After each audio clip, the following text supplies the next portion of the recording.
Super Bowl is coming up this week, and we have the Super Bowl champ. The champ is here, Will Blackmon, who played 12 years in the NFL. We're also talking all things Grammys, including Beyoncé, who is now the artist with the most Grammys in history. But a lot of people feel like she got snubbed for this year's Artist of the Year award. We'll discuss. Also, big shouts to Viola Davis, who became the third Black woman to win an EGOT. Okay.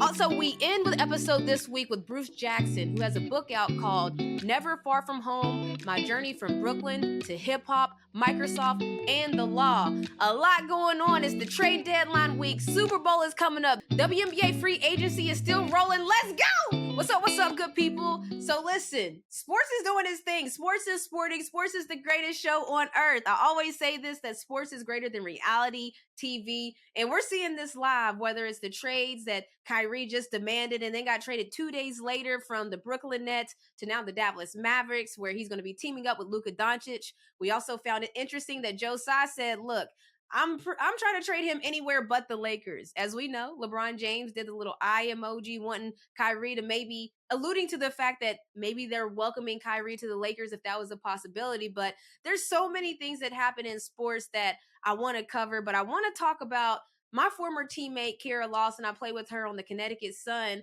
But something that you don't normally see happen this past week where okay, so let me just start out by saying there's some, I'm going to have to say allegedly to this whole conversation because there's Kara Lawson and Duke women's basketball that have one side of the story, but then there's also the NCAA and the other side of the story. So the AC, here's a quote from the Athletic women's basketball that says, the ACC refuted claims made by Duke coach Kara Lawson that a men's basketball was used in the first half of Sunday's game against Florida State. Lawson said that her players were complaining about the ball in the first half of the Blue Devils' loss. So Kara Lawson went on her press conference and said, this would never happen in a men's game. It's embarrassing to our sport. So let me just break this down for everyone that doesn't really understand. Duke women's basketball played in a game against Florida State where in the first half of the game, her Duke players was saying that the ball doesn't feel right. It feels like too big. So one of her assistant coaches at halftime went to go check the ball. He went to the official scores table. He told them that this is a men's ball. Once they checked it, they changed out the ball and switched the ball to a different ball. Now, I don't know if it was a men's ball in the beginning or not, but that's what Kara Lawson and the Duke women's basketball program is saying. The ACC is saying that there was no problem. The balls were all correct and that nothing's wrong. So Kara Lawson went on record to say, look, this is not about a loss that I had. The problem that I'm having is that she's like, I accept it. Florida State beat us, but no one's accepting responsibility for the fact that this is a mistake that would never happen in men's basketball, where one half was played with a women's basketball to flip the script. And so for me, it's like, I don't even know what to think about this situation. Obviously, something had to have happened, or I don't know why else they would bring this to attention. But if there was a chance that a women's game was played, half of it with a men's ball, we got to do better. That's all I'm just going to say. We have to do better in general. And even staying along lines of the college game, we've seen J.R. Smith, Chris Paul, and now even Rajon Rondo go back to college to finish their degrees. But now we're seeing that Rajon Rondo is working to join Kentucky coaching staff as a student assistant. Now, he's a 16-year NBA veteran, as we know. Everybody knows he was a legend for the Boston Celtics. So we're starting to see it more and more where pro athletes are going back and trying to finish their degrees, starting new routes. You know, Chris Paul graduated from an HBCU. J.R. Smith went to an HBCU. But I love the fact that athletes are now starting to tap in and get their education and figure things out that way. And then, of course, the Super Bowl. We're going to talk a lot about the Super Bowl. We have Will Blackmon on to talk about the Super Bowl. But I'm just going to talk about the Super Bowl in a sense of, we know everybody's been talking about the Kelsey brothers and it's the Kelsey brothers Super Bowl. But the dopest part to me is every time that we go to a tournament or anything like that, y'all hear Snook talk about she got kicked out of Disney World. The parents are invested. So the fact that Travis Kelce and Jason Kelce's mom gets to wear one of those double-sided jerseys where one side is going to be the Kansas City Chiefs and one side is going to be the Philadelphia Eagles, I just think that's lit. The Kelsey family has a no-lose situation at this point. So we'll see how all of that plays out. But sports, man, I can't emphasize enough that sports is greater than reality TV. What up? What up? We are with the Will Blackmon, former Super Bowl champion. So we're going to talk all things, though, NFL, Super Bowl, but I want to get your opinions on a lot of different things. All right, so the NFL made some changes to help with the excitement around Pro Bowl, and there was a lot of discussions about it. So I'm just curious, like, how did you like the adjustments of the flag football game, skills competition, the mini games? Like, what was your thoughts on that? I think it was cool because the main thing, like once you get elected to the Pro Bowl, it's like you have that status. But the main thing with the Pro Bowl is the fans get to interact and see the players like up close and just see them how they are as people. So I think that part is cool. The only adjustment I would make is I would move it after the Super Bowl again because we can actually get all the guys who actually made the Pro Bowl versus the alternates to get in there. Like, you know, there won't be Mahomes in the Pro Bowl, Burrow, like all the guys that are playing in the Super Bowl, they can actually partake in the Pro Bowl as well. So that's the only adjustment I would make. I like that. And so I'm curious, like, as a player, is it like, you know, All Star is like a notch on your belt. I'm assuming Pro Bowl is too, but does it have that same weight? Because I saw a lot of people discussing how much you had the Pro Bowl makes if the team wins. The winning team in the Pro Bowl makes more than as opposed to almost even the Super Bowl. So they attached a heavy, basically, reward to it to get players to engage. So what is the feelings around Pro Bowl for players? I would say it's more so just the fact that you can call yourself a Pro Bowler. Just like, you know, when you start the show, you Super Bowl champion, and that's the ultimate, right? That's a huge deal. Right. And Pro Bowl is big. Like I remember it was 2008.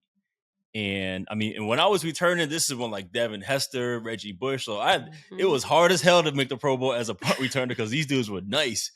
And I remember one year, this 2008, I had a great year. I had two to the crib.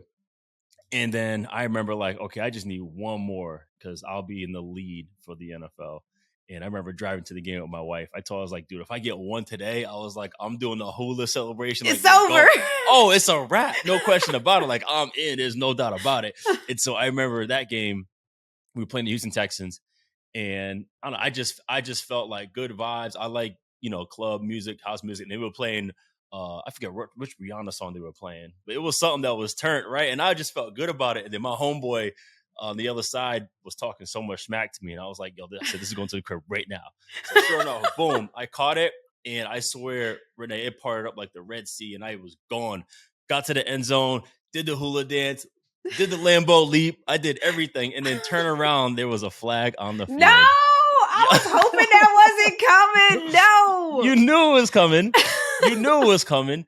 And that just killed me. But I'm like, okay, I should still be in the league. But then another guy ended up getting the vote to go. I guess he had another touchdown or something like that. And that just like, I was like, man, that was it. Because next year was my contract year. Pro Bowl returner. They can't say nothing about it. So I think it holds a lot of weight in terms of your career. Now, individually. We talked about it because Beyoncé, a lot of people feel she got snubbed on Artist of the Year. And people are like, well, why does it even matter? And it's like, that's your statistics. Like, statistics matter in entertainment and sports. And so I'm curious, though, because you said this, and I see this happen all the time, but like, are you mad at your teammates when you just went to the crib and it got called back on a flag? And we see that happen a lot on plays where it's like an amazing play. There's a flag on the ground. Like, what, like, is it like kind of like you can't be mad because we're a team sport, or are you kind of mad low key? Now, you know, I was not upset because the person who they called it on, he was a big reason why I was actually in the position to possibly go to the Pro Bowl. Okay. And he made a lot of, it was Jason Hunter, his name was. He made a lot of plays. And when I got to see it on the film, the guy actually flopped. So he did grab a little bit, but the dude flopped and the ref called it. So I didn't get mad. You only get mad at like the silly, like the dumb penalties, you know, like personal foul, like stuff like that is where you go crazy about. But for that, no.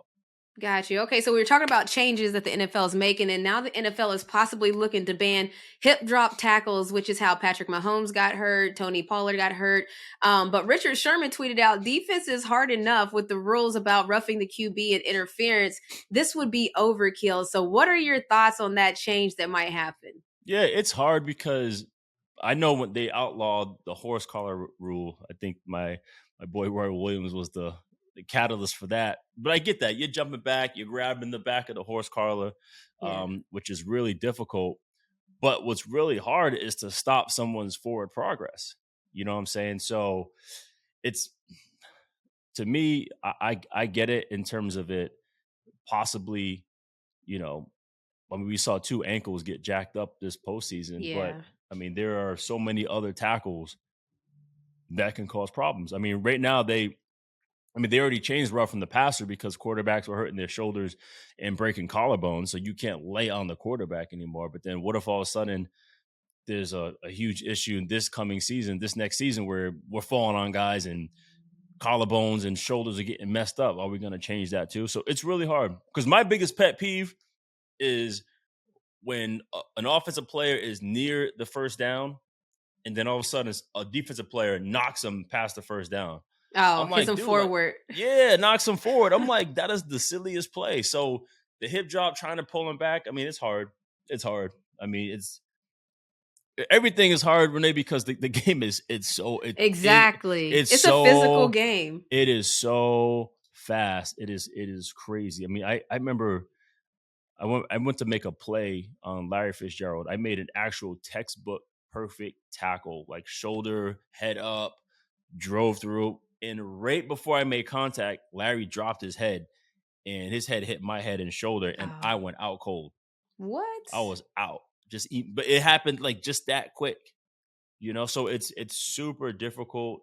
I understand, you know, they're holding the pro athletes to a high standard because they are pro athletes, they're professional Mm-hmm. athletes where they can adjust accordingly. But it's tough. Yeah. It is No, tough.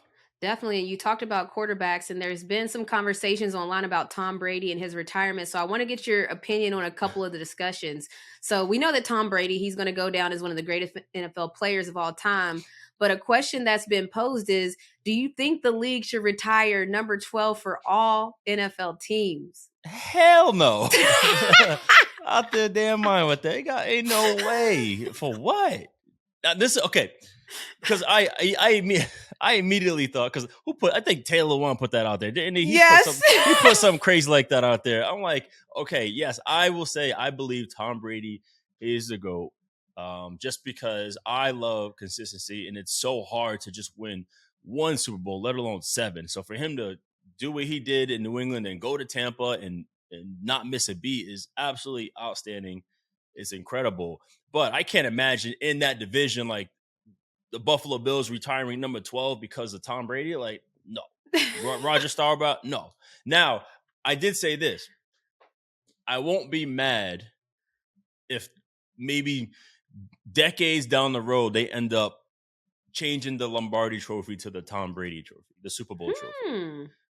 I won't be mad. Now, I Okay. probably wouldn't, but I won't be mad at that. Now, everyone's like, well, they have asterisks on some of the Super Bowl wins because they cheated. I'm like, okay, well, it is what it is. It still counts. But I wouldn't be mad at that. But to retire 12 across the board, absolutely not. Hell no. No. Okay. I Did like every that. team did every team retire 23? Did they do that already? No, I know the Miami Heat did. didn't happen. Didn't happen. Miami Didn't Heat did, happen. didn't they? Retired number 23? I promise you Pat Riley did that.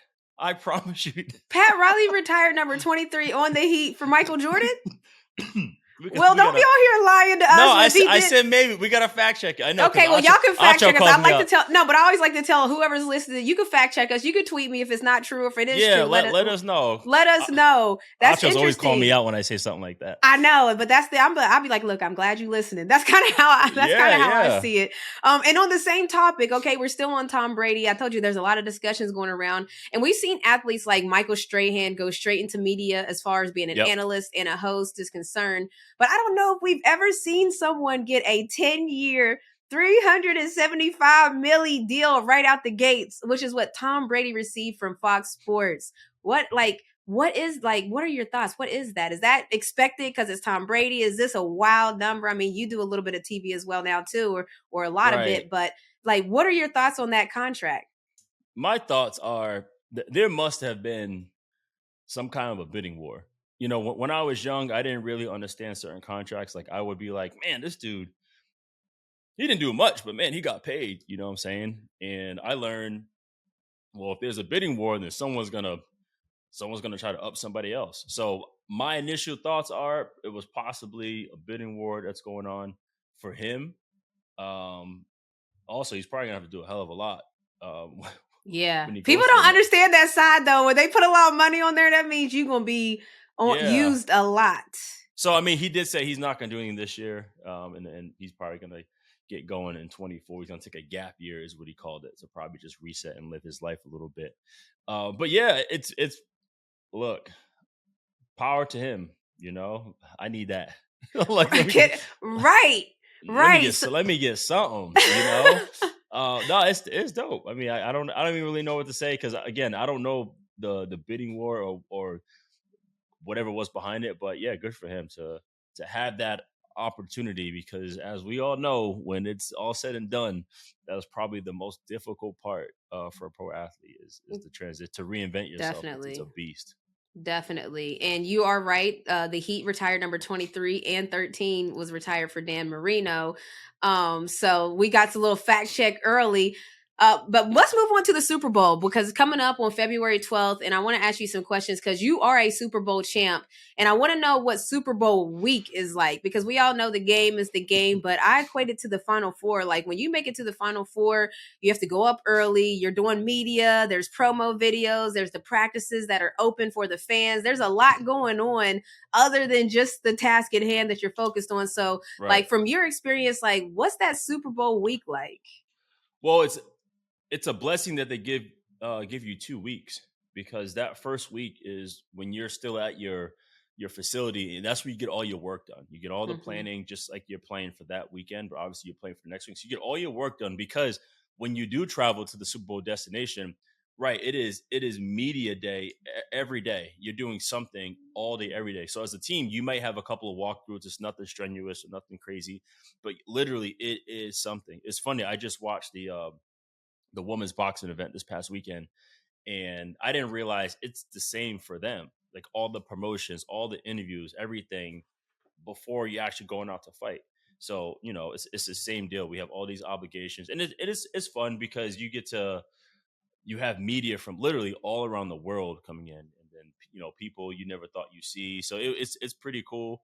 But then eventually you're like, all right, dude, like let's get this going. Like let's play these dudes. So it's cool like the first 2 days, but then you're like, man, we got 5 more days before we get this thing going. So that's what's crazy. That is what's pretty, yeah. And just so people know, you won the Super Bowl with the Giants, who actually beat Tom Brady in the Pats at that time. Yeah, the second Super Bowl. So excuse. Listen, you got a couple of them things. No. I'm saying they beat the Patriots in 2007. Oh, okay. At the time, I was in Green Bay, and we lost to the Giants to go to the Super Bowl. So the Giants won that one, and then the second time, 2011, is when they beat Tom Brady again, the Patriots. Got you. So that's something within itself. And so I always like to this is.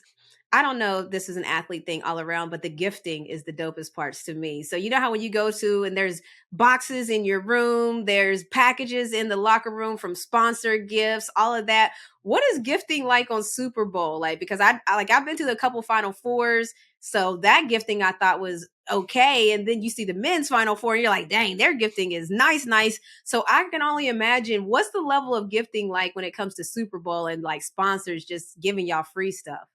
Well, shoot, it might have changed because I don't remember getting a damn thing. What? There wasn't nothing in y'all's locker room or nothing? I don't remember. Dude, I'm telling you, I don't remember anything. I just remember actually, no, I think I got I have a signature Johnny Walker over there. That, can I grab it? Go get it. That's what's up. Only because it's in my site, and now obviously I'm in beverages. But yeah, we got it's not a promotion. Johnny, they gave us some whiskey. It's labeled my name, Super Bowl champion. I know you can barely see it in there. So this was something that I obviously remember because it's right in front of me. But other than that, I'm telling you, it was such a long 2 weeks, and also part of it too. You're trying to make sure like your family is good. Make sure my wife is all set. My son is there. My father, her parents, my brother. everyone's like hitting you up for this and that, and you're just all the logistics, which is crazy. So truly, I And was did you just have to like, buy tickets, or did they give you enough tickets to cover the family? Because I mean, like with us, we usually get 4 tickets on the road or 4 tickets, and then after yeah, that, they like you gotta figure it out. yeah, we got some, and then I think we got more, but face value. Got you. But yeah, I'm telling you, it was such an absolute blur. It's like all of a sudden, okay, we beat the 49ers to go to the Super Bowl. Then I remember like traveling. I remember practicing that week, and then we traveled, and then just that week, it was just bodies and media, and then all of a sudden, it was game time. And That's then crazy. It's funny that you say that though, because I talk about it a lot that I forget so much that happened. Like when you're in the moment, it really is hard to recall like conversations, little parts of those parts. So I really do like the right, fact that you can't remember. Don't even feel no type of way because my family says that all the time. They remember way more than I even like can oh start to yeah, remember. they So tell all that these stories. I'm like, okay, now you ask me anything that happened on the field, I can tell you everything that happened on the field. But all the extracurricular stuff that happened on the outside, like I have no idea That's what's a going on. fact. Like I feel Yeah. that 100%.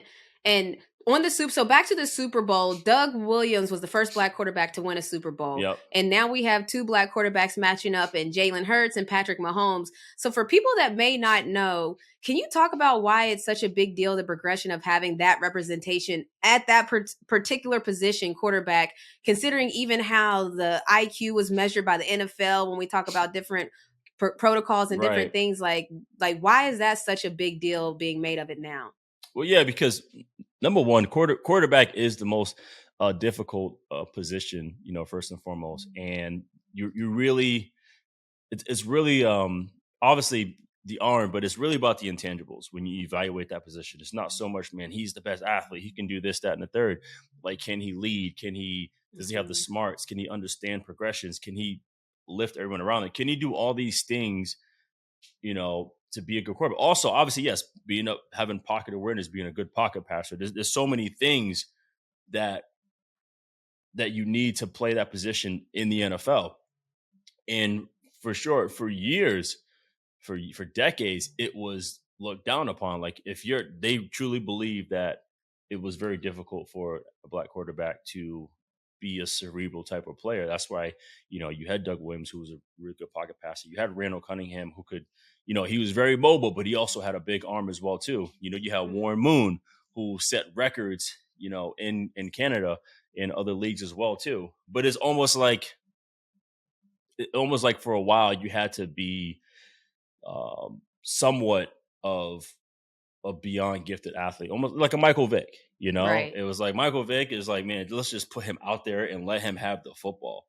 But now to have players, I mean, obviously there's a long list of QBs before Mahomes and Hurts right now, but to have these two quarterbacks who we can say outside of, like Burrow and Josh Allen were the best two quarterbacks all year long, Mhm. who are they are the main reason why the teams are where they are.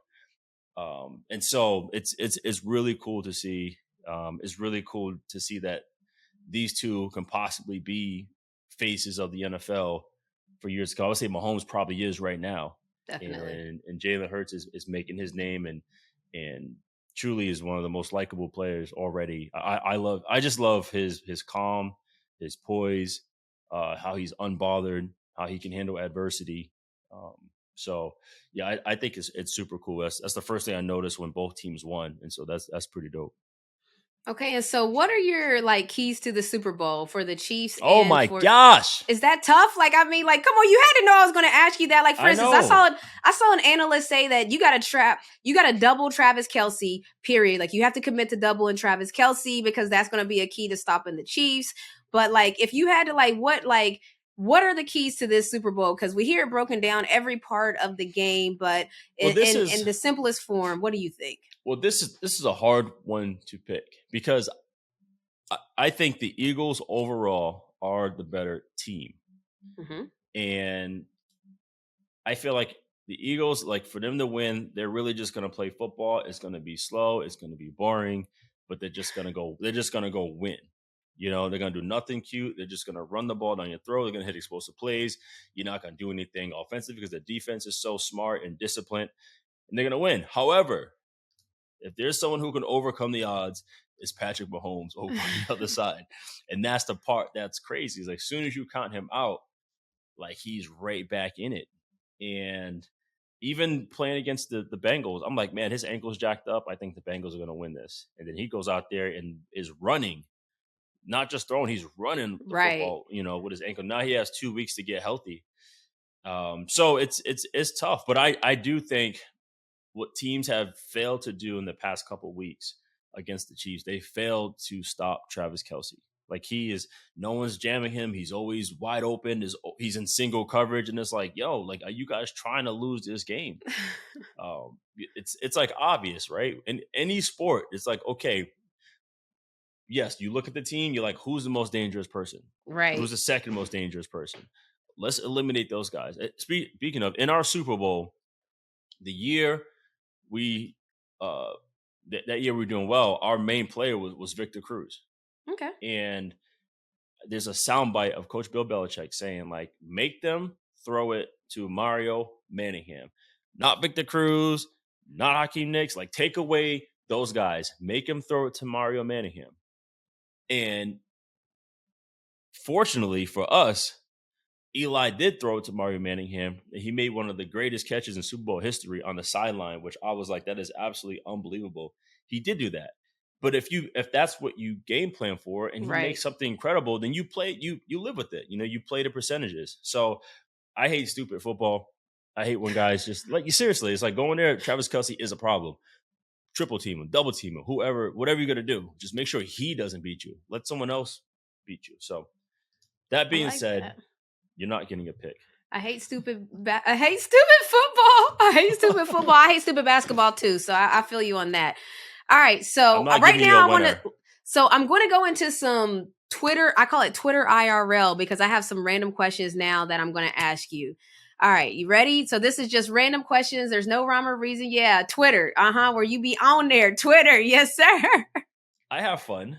I know. It's fun. I love Twitter. That's like my stomping ground. So first question, are you going to Beyonce's concert? I don't have any plans to because our daughter didn't say anything about it. Okay. I'll tell you what, though. I might. Now, my wife and I, we're going to see Lizzo. Yeah, she's performing at Bottle Rock in Napa Valley. And so date night to see Lizzo. Obviously, me with the wine background. No, this is a date day. It's a concert. It's a what do you call it? What do you call that? A festival. Oh, okay. Yeah. All right. It's about that time. Okay, what's up? Listen, so Chick-fil-A recently started selling coffee. I saw you tried it. For the coffee lovers out there, how would you rate that? Oh, man, you know what? I went for it, and I think they only serve a small size coffee, but the iced coffee is good. So Chick-fil-A iced coffee? Yes. What? It's actually pretty good. It's pretty. I think it's sugary as hell, but I think it was pretty good. Someone told me to try the frozen coffee, but I tell you what, though, the chicken minis. Oh. Them chicken mini biscuits you talk about? They are vicious. They are honey delicious. Vicious with the sweet sriracha, whatever you call it. Oh, see, I don't even put no sauce on it. Yeah, you need. I'm sauceless. Sriracha. This is where you got to explain yourself, okay? Now, I saw a picture on your Twitter, and it was a dead spider. And the tweet that followed said, "Are there any other psychopaths like me that leave one dead insect on the floor as a warning to the other insects? I swear it usually works. I haven't seen any spiders since."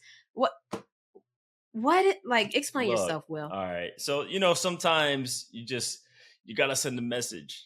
You got to send a message. Look, I got kids in the house. I can't be having spiders crawling. I'm not a violent type of person, but I will protect the fam by all means. Okay. So when these spiders roll up in the crib and they try to cause issues, I'm like, nah, we're not having it. So I happen to see one, and boom, I got him. And I was like, you know what? I'm gonna leave him right here. What? Just to let you all you other arachnoids up in this place. I cannot. Let you know, like, it ain't happened. I tell you what, I haven't seen, especially in the offices where I saw a bunch, I haven't seen one since. Now, I will say the one insect that really don't give a damn what I have to say are probably ants. They step over each other like Iverson did Tyrone Lue. And Yo, sometimes it works. A lot of people on there were like, yo, I thought that was just me. There's a lot of weirdos that's out why there. I asked. I was going to say that. I went under and looked at the comments under. I thought that you was going to be like, people were going to be coming at you. Yeah. And to my shock, to my surprise, there were a lot of humans that was like, oh, I thought I was the only one that did that. So then I'm like, wait, there's a whole community of people out there that are killing insects and leaving it as a warning. I'm glad you said it yourself. What kind of psychopaths are y'all? Like, what's going on? Nah, what? Listen, think about it. You roll up somewhere and you see like a dead body of your kind. You're like, yo, I don't think I want to go this way. Crazy. Well, listen, we have the Super Bowl champ, Will Blackmon, on joining us. I thank you for coming through to Montgomery & Company. Love your insights. Follow him on Twitter. Love everything you're doing. First of all, Snooka Booka, she must have been watching the red carpets, the interviews, because Honey came to set ready to go. She came ready. Oh my God. Snook, what is like? This is like the red carpet. This is what they was asking people. Tell us the story you're trying to tell with your outfit. What inspired you? Well, I came back in the 70s, when it was like, everything was peace and, love and all of that. And so when I went back 50 years now, that was still a little bit not far enough for me. But I remember my daughters listening to, Salt and Pepper. They came with it. And then when I saw Ice-T stroll on there, I knew I just reached it. And so, man, what about your good. outfit? Did she say anything about her outfit? I'm trying to figure out what inspired your... She just told us a whole story. I don't know what that's got to do with them glasses. Okay, my babies gave me these glasses for Christmas, and I just wanted to make sure they knew I loved them. She said she's too cool for school, so she got to wear those. Okay, great. So we ready. We are ready. We are ready to talk all things Grammys. And boy, I fell asleep a little bit. I'm just going to be fully transparent. Been traveling a lot. She fell asleep the whole time for the whole Grammys. Not the whole time. I saw a little bit of red carpet. No, actually, no. We saw the end. That's right. And I saw the ending. So I felt like I've seen enough. But there's always the fashion. So first, I want to ask, like, if y'all saw anything, who had the best fashion statement there? If you saw any of the fashion, I like Lizzo. Okay. Ooh, yes, so Lizzo. She had on a 3-piece outfit that it had transformation. So it started out as a cape, but she was wrapped up in the cape. I saw that. Then when she did her interview, she had the cape down a little bit where you could see the shoulders. You can see the silhouette. Very, very going. stylish. Yeah, it was nice. And it was designed for her. They had like the sketch and everything. I think it was either Dolce & Gabbana or Gucci. I don't know, one of them. Dolce it was Gabbana, customized piece for her.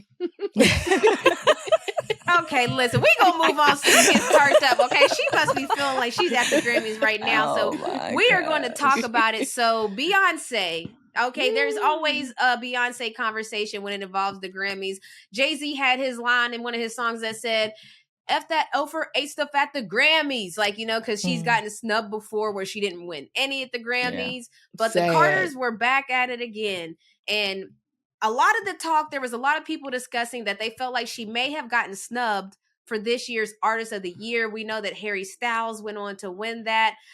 So there's some controversy surrounding it because there's a tweet, and I want to read it to make sure I don't say it incorrectly. So the Grammys themselves, which at Recording Academy, they tweeted that, fun fact, the voice at the beginning of As It Was is the daughter of our very own Grammys producer, Ben Winston. If you don't know what As It Was is, it's the solo hit for Harry Styles, who went on to win Artist of the Year. They tweeted out that one of the Grammy producers' daughter was on the intro of the song, which sent the internet into an uproar. And and this is before it was actually announced. So there was comments that said, well, I guess we already know who's winning Artist of the Year. And people said, you're not serious with this. And then another person said, who airs out their own dirty laundry? So there became a lot of conversations surrounding this topic. I just don't see it. I just don't see it. I can't even tell you why I don't see that, but I It might just be the don't see it. glasses. I just don't see it. Well, I'm gonna say this. I think they aired it out before someone else aired it. They said, "Well, I might as well tell it myself before someone else brings it to their I don't attention because see it it. looks like we was trying to hide it." So I think that they just put it out there so they say, "Okay, yeah." And by the way, because y'all are gonna know anyway, yeah, she was on the intro to the song. So okay, I would hope that they're that smart, but I don't know why something is telling me that it was just complete oversight and they were just kind of like just. I think, in my opinion, I may be wrong, but I think that they just wanted to like that, Sam. I think because honestly, sometimes people do have oversight. It's real people behind these Twitter accounts, and they might want to just, in the light of getting something out there or shouting out their family member or whatever, and just be like, hey, like that's so and so. She was in Harry Styles' music video, But I think that if you could have an oversight with big campaigns with big companies like Dove, and like, how did they let that commercial go? There could always be oversight with human error. It sounds like somebody didn't get paid. They put it out there because they want to let people to know. Like, I was working on this track, and I'm just gonna let y'all know she gonna win. They gonna win it because she is on the intro to the song. I feel like somebody probably just tried to dry snitch. It sounded like, to me, honestly, it sounded like a proud dad to me. Like, so right.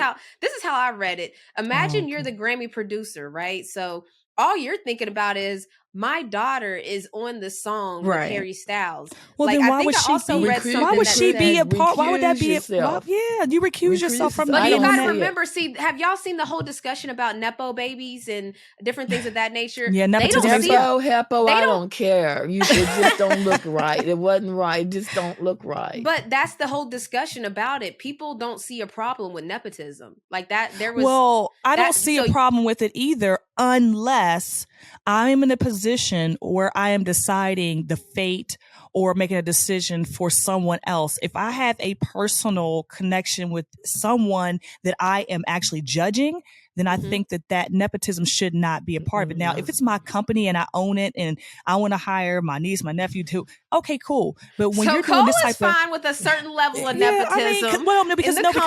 this country has been built on nepotism. I get that. But when you're judging other people in competition, then you need to recuse yourself the same way they do in law. If the judge is up there, has to make a decision on someone who is a defendant or whatever, you can't be that close to the situation and make true. So whose daughter was it? Whose daughter was it that was on in the video? Grammy, I'll actually have the names too. Ben Winston, a Grammy producer, also judge, whose own daughter had her voice in the beginning of As It Was on Harry Styles' song. See what I'm saying? I'm also hearing that Harry Styles could possibly be the godfather of the daughter. So there's already going to be a connection there in general. Yeah, it seems biased for sure. Very much so. Understand it, and that's what causes a lot of things that happen down through the year, and people are mad about it, and you just don't know some of the undercurrents. And like I said, I just think if you have a competition, everything should be level ground for everybody. Absolutely. And if you have anything to do with it, you should recuse yourself. Let them win on their own, on their own feet. And the Grammys, they just have a weird way of voting. I don't know like how they're voted, how they vote on these things, because I do know that they do have like a committee or something that everybody goes through each category and they choose the artist that they think is the best in that category. And the thing about Beyonce is that this is the fourth time that she's been nominated for Album of the Year and the fourth time that she's lost it. But she's the artist with the most Grammys in history. And then people are like, oh, well, she is celebrated. She has the most Grammys in history. But the thing is that she's not getting even with that being said, exactly. She's not getting everything she deserves. She's still not getting, she could win R&B Album of the Year or best electronic dance music album or song or whatever record. But the big award everybody knows is the Album of the Year award. And she's lost it 4 times and this is proof. You can look this back to white artists. So one of them was Beck, and everybody everybody went in uproar about that. The other one who was Adele.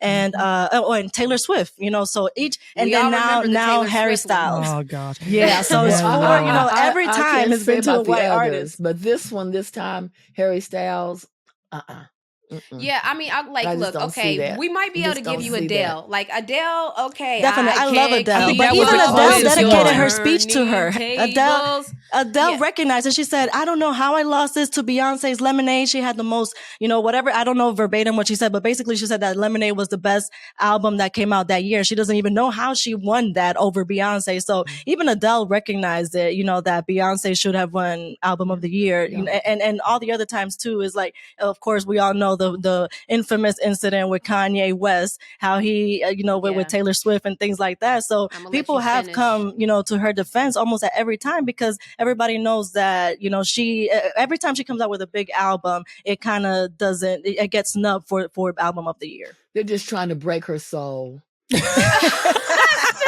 But they won't. Exactly.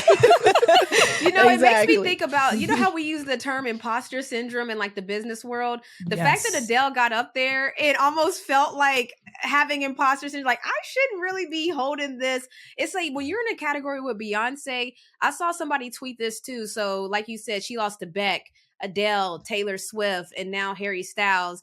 Honestly, it feels uncomfortable to even say that. Like, you can, maybe I can see it with Taylor Swift and the Swifties. Yeah, and I can see maybe that. I can see it with Adele, but then with Beck and Harry Styles, it's like, we can't see it. We can't understand it. And then when you think about, so then Jay-Z makes a song about like, man, forget this Grammys. Like, have you seen our concerts? And then it makes me think about her concert right now. And yes, I know that there's a lot of artists that sell out.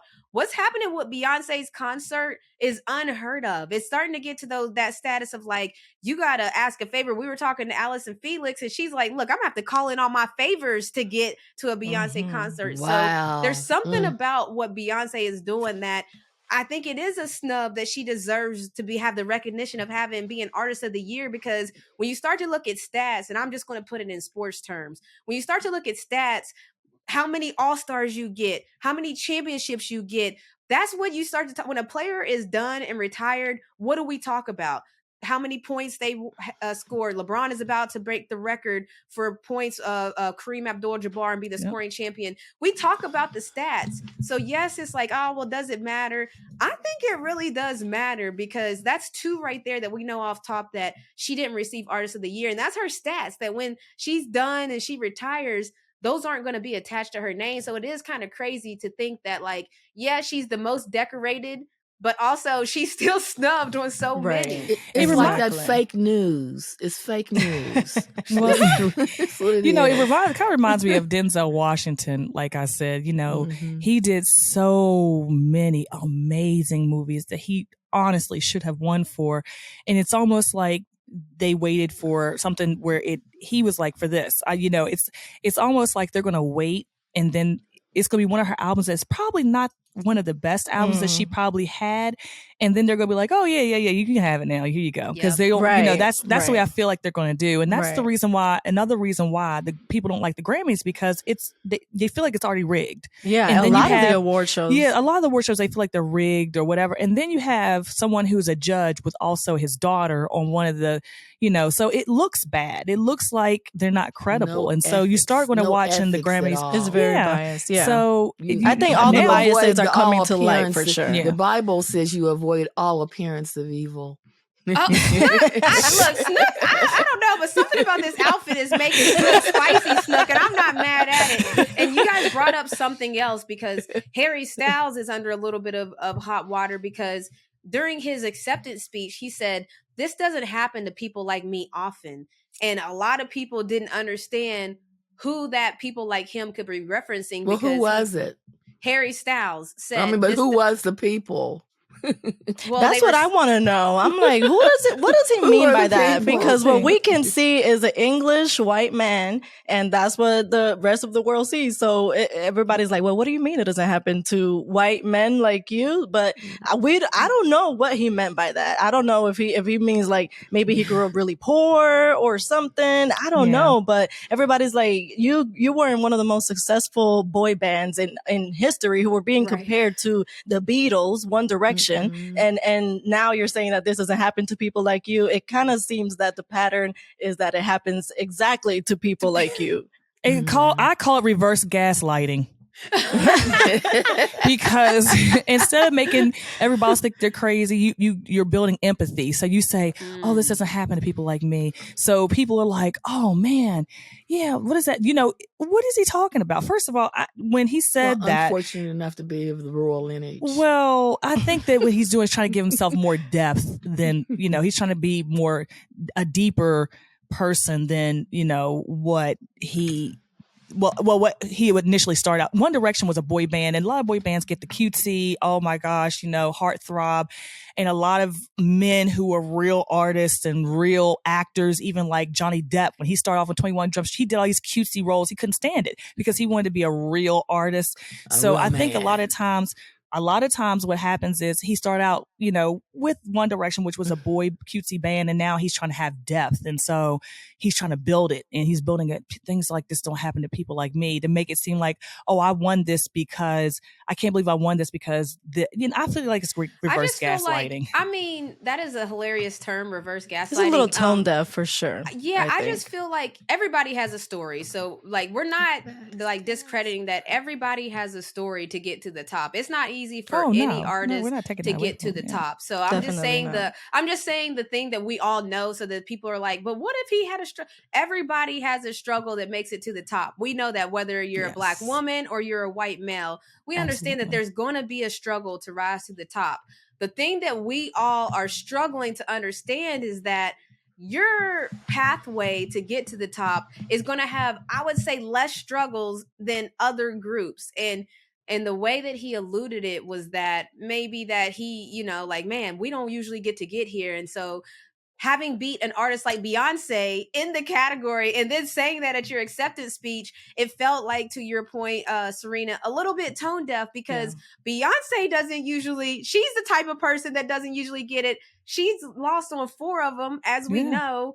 And again, you can justify any way you want of, oh yeah, this person had a good run, that's why she lost, or this person. But we know what the Lemonade album was all about. Like, we know what it did. We know a complete visual album, by the way, that lost, because she made a masterpiece. And then Renaissance was almost like the opposite, in that she didn't put no visuals out. And so she's like, if I'm not going to win when I put a visual out, a visual album out, I'm not going to put no visuals out for the next album. She's like, if I'm not, but I'm not saying that she does it just for the awards, but it's like, it's like, you can tell that Beyonce, she puts her all into everything. She upped the game. Exactly. With that visual, she upped the game. Even with this album, like, the community did it for her. TikTok, like, it blew up with all her songs. Yes. We made up our own dances to it. Like, everybody kind of leaned in. She didn't release visuals, but the internet, her Bayhive, like, they're so strong that she didn't even need to. The songs were great enough to carry themselves that people started creating their own TikTok dances to it,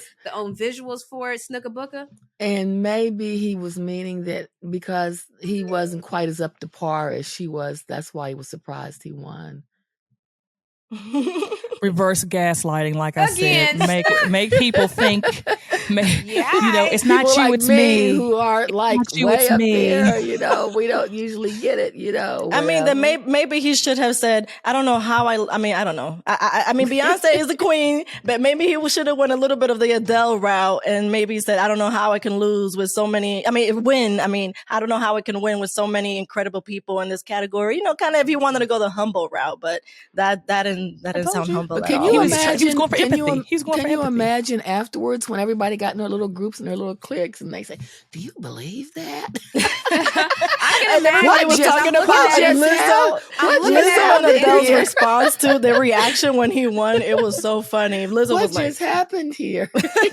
I know, because it's almost like, look, I'm gonna tell you right now, if I'm ever in a category with anything Beyonce, I forfeit. I'm gonna let her, if I get up there and I do it, I'm gonna be like, Beyonce, can you come on stage with me right quick? We got to do the right thing here. Like, I'm gonna just, and I know that I'm just kidding, obviously, but there is something to the fact that Beyonce, who showed up fashionably late, and I don't know why that was covered so much, but I just love that, the fact that she gonna pull up whenever she wants to. It's good that she even came. Right. Yeah, she graced them with her presence. They are lucky that she did that. Yeah. But it's just like, at a certain point, like we talk about, Cole, you brought up Denzel, and there was a song that said, why Denzel have to be crooked before he took it? It's almost like when you play the stereotype that they want you to play, a crooked cop or something of that nature, then they'll want to give it to you like, yeah, this is what I saw you as. We even watched Will Smith say he thinks that his best thing that he ever made was The Pursuit of Happiness. And he said he thought that one was going to be the one to win all the awards and do all the different things. But that was the story of a man overcoming and a man,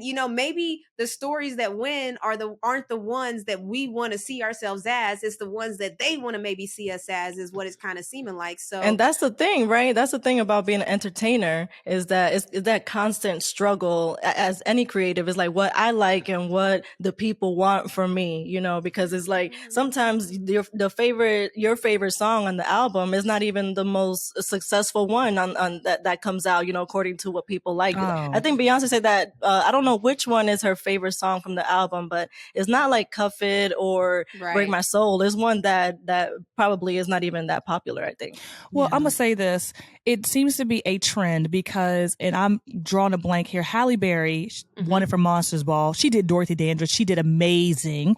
You had Denzel Washington, who got it for Training Day. He did Malcolm X. He did, I can't even name amount of movies that he should have gotten it for. Glory. Oh my gosh.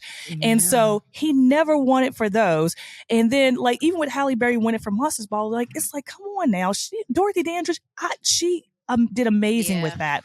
But then you give it to her for that role. Roy just said that he did win supporting actor for Glory. Well, no, ain't no way. Remember that was a consolation prize, basically. We gotta give you something. But that's exactly what it is. It's like Lemonade winning R&B album of the year when it should have won album of the year. It's like I gotta give you not something. a subcategory. When I was in college, back in, I guess this was around 72, 73, when Lady Sings the Blues of Diana Ross went up against Showboat with Liza Minnelli, and everybody just knew because Richard Pryor and Diana Ross, they acted in that movie. That's an amazing movie. Oh and then when they said Showboat, we was like, we didn't sleep for 2 days. It really upset us really bad that they had been that much, that took it instead of Diana Ross and Lady Sings the Blues. And you see how much that Snook wasn't probably, she was not an entertainment herself or anything like that, but you see how much it affects the community, because that's how much representation matters. That's how much people want to see, our kind of people win awards. We want to see people of color win awards and not just the little awards, the big awards they deserve to win. Exactly. We're not asking for you to hand it to them. These are awards where they deserve to win it. And when you get it taken from you and you deserve to win it, it's different. And that's why I said, that's why people don't like the Grammys. I personally, I know I should, but I don't take any. The Grammys more so is fashion and the artists, because it's a party element.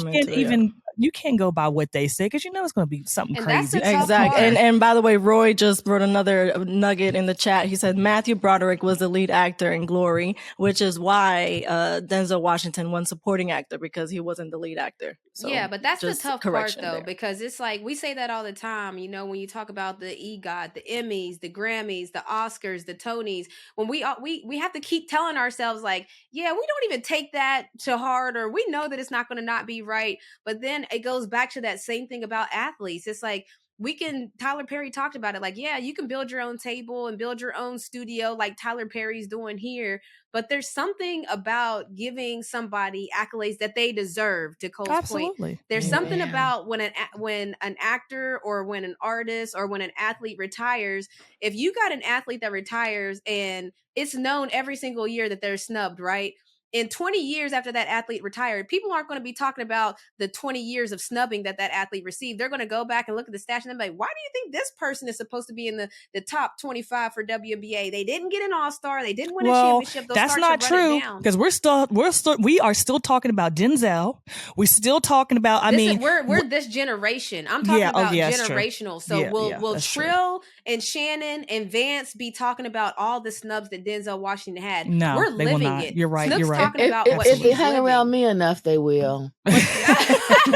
Yeah, so it's like when we talk about a legacy, and just this past weekend, I was at the HBCU Legacy Classic. Michael B. Jordan is building something amazing over there. So shouts to WME Sports and Invesco QQQ because he built a whole event around highlighting HBCUs. He's building his legacy there in his own home city. But when we talk about legacy building, the only thing that's going to remain is stats, because there's not like people are going to be able to know the tone and the feeling unless they research it. But when you start talking stats and everybody talking about who's the GOAT and who's this and who's that and who's the greatest of all time, you can't do anything but look at the stats. And so Beyonce's stats, while already she has the most Grammys of any artist, it's like we still feel like, yo, the stats ain't right. Like they gonna have to check Beyonce's stats. The Patriots won every year for how many years?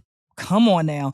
So the thing is that, you got tired of hearing them win, but if they were the best team and they was beating everybody, then that's what it was. You can't just say because people win all the time, like, well, she got like 10 Grammys. Well, so she deserves 20. Just because she got those 10, don't snub her for the other 10 because you feel like she's had enough. That's enough. Let someone else win. No, you win, you win. Exactly. That's the point of it. And so that's why, so people, because I'm addressing the fact that people might be like, well, she's already the most winningest Grammy Award winner. And it's like, I say the same thing. But that's because, but I think that there's something to that too, is because why are they giving her all the smaller awards? So she's been able to accumulate all of the smaller awards, but then they don't want to give her the big awards, which is what I think is what matters. Exactly. Haters. Because if she has even one album of the year, that's, that definitely counts for something, but she's obviously winning at every category that there is. So, but then it's like, oh, but the obvious big one is how can it not go to her? So and it's looking good while she's doing it too. Come so. on now. Exactly. Yeah, she looks so beautiful. Right. I call this the Venus effect. I mean, sorry, the Serena effect. It's like they trying to outweigh her. They're like, hopefully she stopped making records, because it's the same thing with Serena. They was like, please, is she ever gonna stop playing? Because they was sick of her winning and they was sick of doing, and they tried their best. They tested that woman. Like she said, she got tested probably 10 times more. I'm exaggerating. 10 times more than any other person in her, the thing is they were just trying to find something. And then they were like, okay, we got to give it to her. She won again. And then when she finally said, okay, I'm done for right now, I think I'm done. And they were like, hallelujah, we outweigh, basically they're just waiting for her winning fatigue. There's a thing about winning fatigue. I mean, honestly, because if you look at it, every year we should probably be talking about LeBron James being in an MVP conversation. I'm not saying he should win, but every year he should be in the conversation. When healthy, every year Steph Curry should be in the conversation. But there's sometimes that winner's fatigue where you almost assume somebody's going to be great and you don't necessarily give them it's the storyline of the year. Well, yes, Beyonce's great, but did you see what Harry Styles did? He's acting, he's doing this. And while that shouldn't even be a part of the discussion, the media controls these narratives, and the media, even if you look at the NBA, and a lot of times people are starting to say now, let's take the media out of it because the players that are snubbed in All-Star or the players that win MVP, a lot of people are starting to equate it to, oh, well, that person had the biggest storyline this year throughout the year, where even Giannis, like, not saying that Giannis Antetokounmpo shouldn't have won, but we all learned about Giannis's story and we started to fall in love with Giannis, and then Giannis won MVP. It was like the perfect capture of the whole year. He has a movie out on Disney, and there's a lot of different things going on. So people a lot of times equate media and storylines to accolades. But he did win, though. Yeah, I mean, he did. That's what I'm saying. Giannis did win, and there a lot of people, though, that maybe didn't think he should win thought that it could have been the same fact people that who didn't think that Beyonce should win. So, I mean, I feel like that's the same thing. There's no way that man walked them people to a championship, and he slow walked it. He worked and slow walked it up there. Ain't no way you could say is the most valuable player of the regular season. So that's always voted on before and they weren't the number one team going into the playoffs. So there's just, you know what I mean? It's just, I'm just putting the facts out there to make sure people know we understand the facts of it. Well, so yes, he did go on to win a championship, but championships don't matter in MVP voting. But there's a lot of It's already supposed to have been voted on. Okay, well, he won it. So how can people get mad? See what I'm saying? That's what I'm saying, the double part. So I just want to make sure I'm clear. You're saying the MVP should have already been voted on. Then they won the championship, right? Yes, so how do you get mad if the man wins the MVP and he wins the championship? The most valuable player of the regular season. Well, how would they not? That's the thing, whether he went on to win or not. And it's a thing, because even now with the snubs, so that's what I was going to say too. Roy put it in the chat. Some people, Steve Nash won MVP twice in his playing career. When when LeBron James was in his prime, and a lot of people thought Shaquille O'Neal would probably win as well. But Steve Nash won twice in a prime era of people like that. So it was hard to understand how, but again, storylines and different things of that nature, being a point guard is very rare to win MVP. Mm-hmm. But they're always, there's always the conversation of, does media basically play a role in people winning accolades? That's kind of the question at hand. So whether it's sports, whether it's entertainment, there's a lot going on right now, because even now, Jason Williams said, coaches, what we doing, man? Like, what we doing, players, where De'Aaron Fox doesn't make all-star. His team is number 3, but you see players who, again, make it. They may have stronger storylines. So it's something that it's about, kind of like the human error of refereeing. It's something that's not going to change. Humans are going to have emotions. Humans are going to have biases. They're going to have biases. Humans are going to be attached to certain things. Certain things might make someone think someone's a great player and someone else might not. So when it comes to sports and entertainment, we saw it with the media, and like Roy said, the media, Paul said the media gets votes as well. So it's always going to be that what other things factor into the work, whether it's your work. And there you go with the media. Yeah. There comes the dollars into it.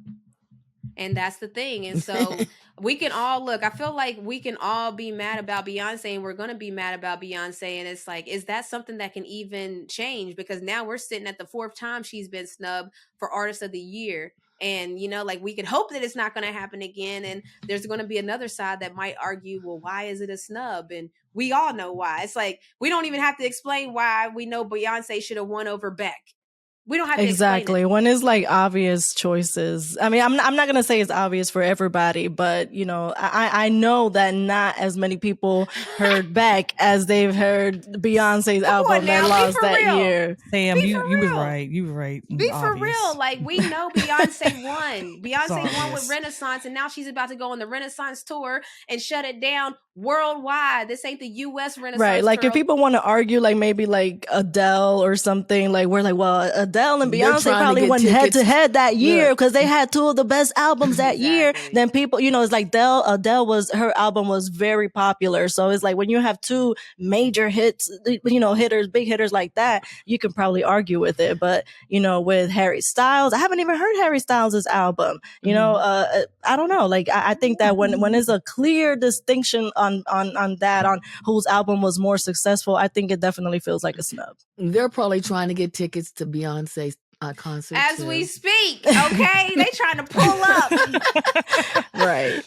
So while we're talking about winners, I gotta shout out Viola Davis, who just joined the elite group, one of the hardest groups to be in, the EGOT winners. She just won for her audio book, Finding Me, and it's a memoir about herself. I mean, that group, the other 2 Black women that she's joining is Jennifer Hudson and Whoopi Goldberg. Yes, Whoopi Goldberg. So that's, while we're shouting out winners, I want to make sure we shout her out, because that group, there's only 7 Black people that have won that award ever. John Legend being one of them, as we all know, and there's others, but that's Emmy, Grammy, Oscar, and a Tony. Like, that's all the categories they've won at every level. Not easy to do. So shouts to Viola Davis. And honestly, I can imagine her. I want to hear her audiobook, because she talks a lot about the industry and how she's had struggles throughout the industry, being a woman, a Black woman, a brown-skinned Black woman, all the categories. So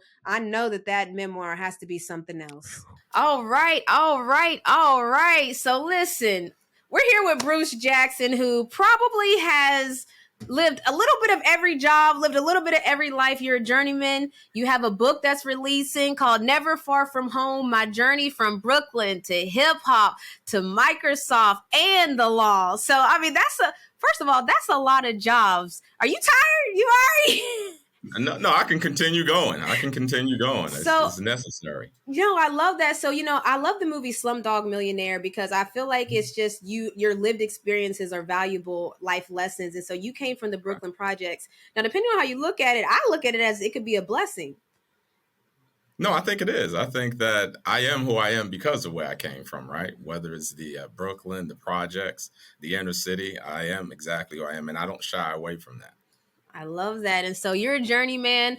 You started in Brooklyn. And so I want to kind of hit on every step of your journey, whether it's Brooklyn, hip hop, Microsoft. I want to like kind of take a stop at every start of your every point of your journey. So I want to start at the Brooklyn Nets because I don't know if you keep up with basketball. Do you keep up with basketball? Oh, absolutely. Okay, absolutely. Perfect. So the Brooklyn Nets, it seems like every time they get some momentum, something happens that take them a step back. KD's out right now, but Kyrie's carrying the team. What do you think about your Brooklyn Nets as far as postseason, how far they can go?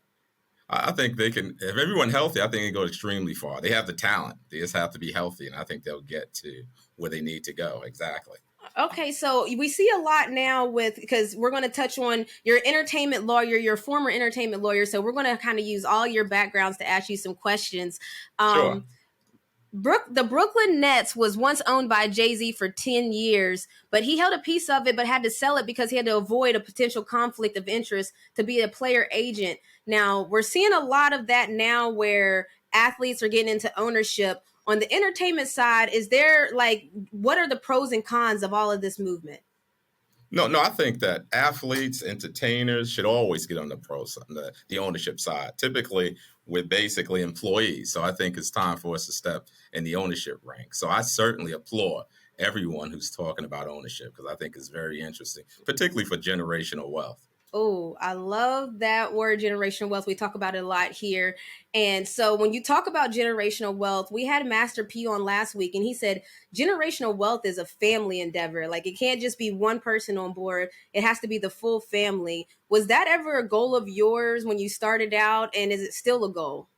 Well, I think growing up in the projects and poor is not about generational wealth, right? We were just trying to survive day to day. But certainly now it's about generational wealth. And I think I agree with him. It's a family effort. So what I do, I talk to my I have three daughters, and I tell them, listen, I'm going to leave you X, but your goal is certainly not to spend it. And you won't be able to because it's in a trust. So we can keep carrying it on to the next generation. So they're fully on board. They understand it. I love that. And so we keep on getting back to Brooklyn because I know that you keep hitting on it. I can tell you are Brooklyn. So Brooklyn directly leads to hip hop. There's Jay-Z, Lil' Kim, Mos Def, B.I.G. The list goes on, MC Lyte. When did you fall in love with hip hop? I grew up this is part of the culture in the 80s. I was like an 80 hip hop fan, right? It's all the dance, it's the music. It's all of that is really hip hop, right? And I'm also currently on the Universal Hip Hop Museum's board of directors. So I'm continuing to basically work in that area. I love that. Okay. And so we covered Brooklyn. We talked a little bit of hip hop, but I want to move on to corporate where you are with Microsoft, because in your book, you talk about you had teachers and professors along the way say that they doubted you. Oh, I had teachers, professionals in every course, whether it was in high school saying you're not ready for college saying we're not sure you're ready for college, and law school being questioned in law school. But I think one of the things that I constantly do that drives me is there's two quotes. First of all, I do it for my mother, my grandmother, my aunt, because they grew up poor in the South picking cotton. And that's kind of my inspiration, right? To try to take the family to another level. But I think it's two quotes, right? It's a Frederick Douglass, if there's no struggle, there's no progress. Same thing I'm sure you're familiar with as an athlete, no pain, no gain, right? So I realized I had to be patient with myself and give myself grace. But then there's another poem by Longfellow that talks about the height by which great men reach and kept were not achieved overnight by they while their companions slept. Were tolling upwards during the night. So you're familiar with that. That just means outworking everybody, right? Yes, sir. So it's the same concept that because the average person doesn't want to work more than the maximum time required, right? So if it's 9 to 5, they leave at 5. So if you stay to 5:30 or 6, you'll catch up and exceed them in the long run. So that's always been my philosophy. No, I love that. And you talked about like at every turn, even in law school, every turn you went, there were people that were doubting you. A lot of people talk now about imposter syndrome. Did you ever feel that at any points in your career? No, people do feel like they don't belong. I always felt that I belong. My philosophy in life always been no one's smarter than anyone. It's the only difference between someone in the inner city and someone in an affluent area is the resources and the environment. So if you take someone out of an affluent area, put them in the urban area, that person wouldn't do well either. But if you take someone out of a ghetto and put them in an affluent area, that person will do well because they have the resources and the environment that's necessary to be successful and help them reach their potential. No, I love that. And you played a critical role in the company's diversity efforts. And so a lot of people are always skeptical when situations, we're coming off the heels of the tragedy of Tyree Nichols. And a lot of people are always concerned about companies that say they're going to do something, but don't necessarily follow through. What type of efforts is it a struggle to have implemented, create things that create real change in large companies? Because we know that it's, twofold, threefold, fourfold when you get to the big companies.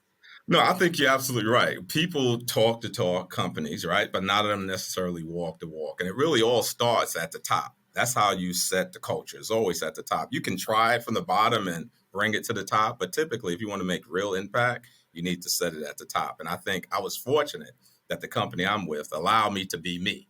Had they not allowed me to be me, I wouldn't be here today. But they allowed me to be me and help try to increase the diversity culture within the organization here at Microsoft. And that's primarily because the relationship I have with the vice chairman, who's Brad Smith.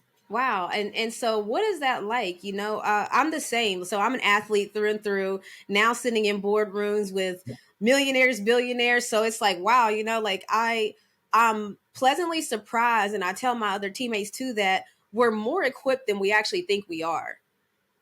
No, I think you're absolutely right. I think, one, you got to believe in yourself. And oftentimes in these rooms, you got people who talk a lot and people get the perception that they know a lot. But that's not always the case. I think you have to go in confident, and we have to always be better than someone else. In addition to being better, what I tell people that what we're dealing with, that they're not dealing with, that there's privilege, there's something called psychological threats. And that's basically you go into these rooms and try to dismiss the stereotypes associated with your class. So we have to be better, but then we have to go in there to try to dismiss some of the stereotypes that people have. So it's even harder for us to really be successful. It's just hard work. I love that you're saying that, because to act like there's not stereotypes would be, obviously it would be foolish in a sense, but you can't necessarily move in a way of trying to prove everyone wrong. At what point are you trying to just prove yourself, Bruce Jackson from Brooklyn, right? Well, I'm always trying to prove myself right. And people say, even at this level at Microsoft, where I close $100 million, $1 billion deal, Woo. I'm always having to prove myself, right? You constantly have to prove yourself. I mean, you read the book. There's even times where I closed a $100 million deal at Microsoft, and the same day I was arrested and spend the night in jail. Because oftentimes I tell my colleagues, I support a $20 billion business, but when I leave Microsoft, I'm a black guy, bald head, walking the streets of Brooklyn, driving a sports car. Wow. And they don't distinguish me from anyone else, right? So I live a different life than my colleagues. I mean, you got to read the book to get everything, we know, but can you just talk about that? Because there's a big dynamic. NBA players talked about it a lot in 2020, where on the court, when they're wearing their jerseys, they're known as people's favorite player. But Absolutely. Then when they get in their car and drive home, some of them are getting pulled over and feel just as connected, or it doesn't matter. All of that's ripped away. So can you talk about just going from that dynamic of you closed a $100 million deal and got arrested that same day? Oh, yeah. I closed a $100 million deal, and this was years ago, because now we close $1 billion deals. But basically, we celebrated in the office, and I said, let me go back and celebrate, because never far from home, part of the book is I'm always there. My friends and family still lives in public housing, which are the projects. So I said, let me go back after closing the deal and celebrate with my friends and family. And I went to the store, got some crabs like we do, and got some beer. And as soon as I pull up to the projects, I was pulled over saying something's wrong with my license. And so we go through that whole process. Something's wrong with your license. Your tags are not right. It's too dark, tinted windows. And they just put me in the system. And so I had to go through the whole process of being booked, spending overnight in jail until my attorney got me out the next day. But that happens every day to people. Unfortunately, or fortunately for me, I have the money, I can hire an attorney. Right. A lot of people in our situations cannot. And sometimes they plead to things they didn't do just so they can get out. That's crazy. Let's talk a little bit more about your book, Never Far From Home, My Journey from Brooklyn to Hip Hop, Microsoft, and the Law, which is available everywhere, February 7th. What do you want people to take away from your book? Because a lot of times when people write a book, there's something like that. Obviously, there's a reason that you felt that you needed to tell your story. What did you want people to take away from your book? Well, the reason I wrote the book, an entertainment client of mine said, Bruce, why don't you write a book? He said, because you lived our background. However, many people in our community think the only option they have is an entertainer or an athlete. Mm-hmm. And what you can come and tell them is a different story. They can be a professional for a Fortune 5 company and make $1 million plus as well.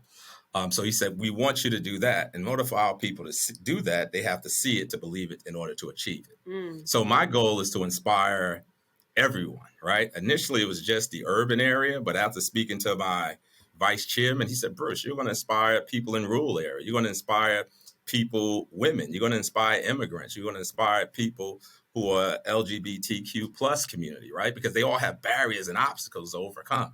So it's going to inspire everyone so we can create a level playing field for people. But also, my goal is to reach those people who are privileged, give them proximity to what life is like for people who have barriers and obstacles.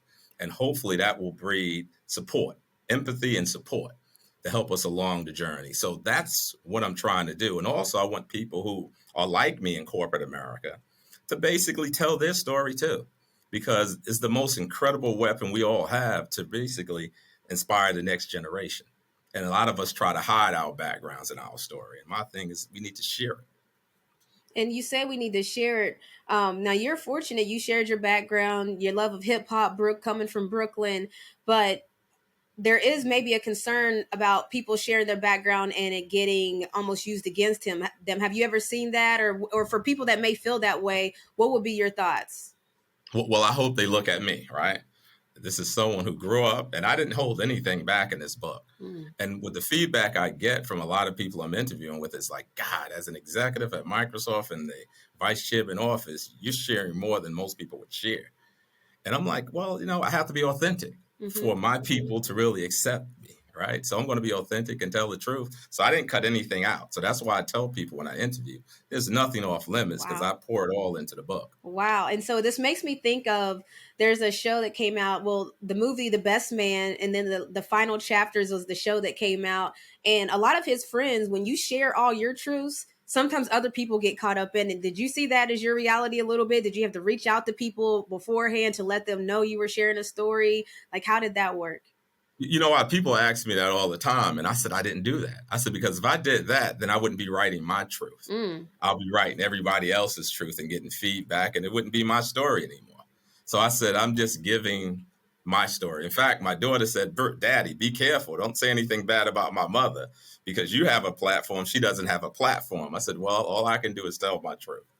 And so it wasn't like Harper where your friend's mad has anybody given you feedback yet? You haven't gotten any feedback per se? No, we'll find out. There's a lot of things that my friends didn't know. So I will get feedback. I love that.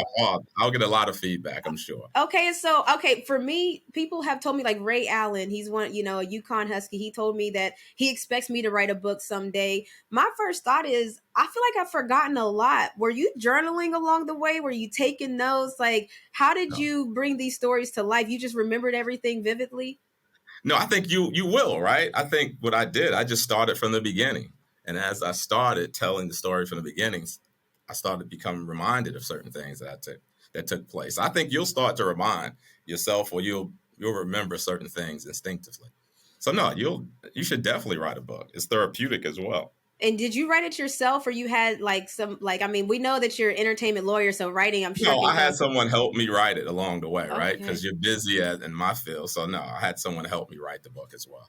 And so I always ask athletes that, but I feel like I could ask you as well. When you got that first big paycheck, what was that thing that you splurged on? What did you get yourself that you've been wanting to get for a long time? How did you treat yourself? You know what? I still don't treat myself. So the thing is, I'm a little different breed. I'm pretty fiscally responsible and conservative. So I don't treat myself. I typically don't. I just try to set stuff up for me and for my kids later in life. Wow. So no, I'm pretty practical. Like a lot of people, you're right. They go out and spend it, and I'm like, but now that the age I'm in now, I'm like, you know what? I better start spending some money. Yeah, I have enough accumulated. Let me start spending it because others will spend it when I'm not here. Wow. Okay. Well, listen, Bruce Jackson, we wish you nothing but the best. Your book, Never Far From Home, we already know, released everywhere February 7th. Go get a copy because there's something in your story that will talk to somebody's story. That's what we've gotten from that. So we wish you nothing but the best, and I'm going to be grabbing my copy. Thank you, and congratulations to you and everything that you're doing. So as we've seen, whether it's the Grammys, whether it's Pro Bowl, we know we got Super Bowl coming up. Accolades matter. If you're an artist, if you're an athlete, if you're an entertainer, we can always say, yeah, we don't want individual awards. It's not that important. We don't care. But in reality, your legacy is based on those individual awards. And a lot of times we think that you can earn it on the field or get it in on the field, but at a certain point, things get voted on. You have to get selected for the Pro Bowl. We saw All-Star where there were so many snubs that we couldn't even mention them all, but it is what it is. So when you're thinking about all those things and thinking about athletes and why they go so hard, it's because your legacy is built on it. And don't forget to tap in tomorrow for our exclusive interview with Coach John Mosley from Netflix's Last Chance U Basketball. And as you know, it's a generational thing here at MoCo.